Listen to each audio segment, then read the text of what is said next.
అందరికీ నమస్కారం.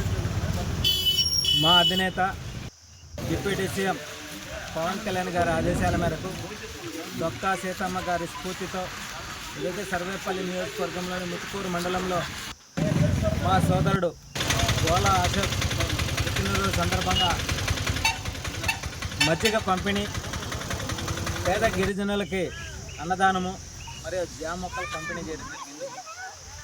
పవన్ కళ్యాణ్ గారు ఇచ్చేటువంటి ప్రతి సూచనను పాటిస్తూ సర్వేపల్లి నియోజకవర్గంలో జనసేన పార్టీ అనేక సేవా కార్యక్రమాలు చేస్తూ ముత్తుకూరు మండలంలో జనసేన పార్టీని బలంగా ముందుకు తీసుకువెళ్తున్నటువంటి టీం మొత్తం కూడా ఈరోజు ఏదైతే కేకులు కట్ చేసుకుని ఆర్భాటాలు చేసుకోవడం కాదు, పేదవాడికి గుప్పిడి మెతుకులు పెట్టి ఆకలి తీర్చడంలో జనసేన పార్టీ ఉంటుంది.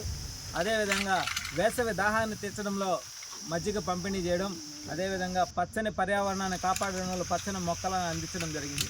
ఇది పేదవాడికి యాపిల్ లాంటిది అనమాట.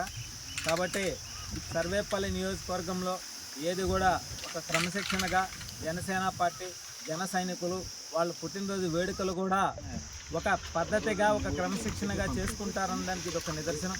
ఇదే విధంగా ప్రతి ఒక్కరూ కూడా మీ పుట్టినరోజు వేడుకలు అనేటువంటి విషయంలో కేకులు కట్ చేసుకుని టపాసులు గలుచుకుని ఆర్భాటాలు కాదు, ప్రతి పేద గిరిజన కుటుంబాల మధ్యన వాళ్ళకి గుప్పిడి మెతుకులు పెట్టి ఆకలి తీర్చడం, పచ్చని మొక్కలను అందించి ఆ యొక్క వాటిని సంరక్షించే విధంగా చర్యలు చేపట్టడం, ఇలాంటి సేవా కార్యక్రమాలను చేసి అటు పార్టీకి ఇటు పవన్ కళ్యాణ్ గారికి సర్వేపల్లి నియోజకవర్గానికి మంచి పేరు తేవాలని చెప్పి ఈరోజు మనస్ఫూర్తిగా తెలియజేస్తూ మరొక్కసారి మా సోదరుడు గోలా అశోక్కి సర్వేపల్లి నియోజకవర్గ జనసేన పార్టీ తరఫున మా అధినేత పవన్ కళ్యాణ్ గారి తరఫున హృదయపూర్వక జన్మదిన శుభాకాంక్షలు తెలియజేస్తూ ఇదే విధంగా మరిన్ని పుట్టినరోజులు చేసుకొని ఆయుర ఆరోగ్యాలతో ఉండి ఇంకా ఈ సర్వేపల్లి నియోజకవర్గంలో ముత్తుకూరు మండలంలో పార్టీకి ఆయన వంతు సేవా సహాయ సహకారాలు అందిస్తారని చెప్పి మనస్ఫూర్తిగా కోరుకుంటున్నాను.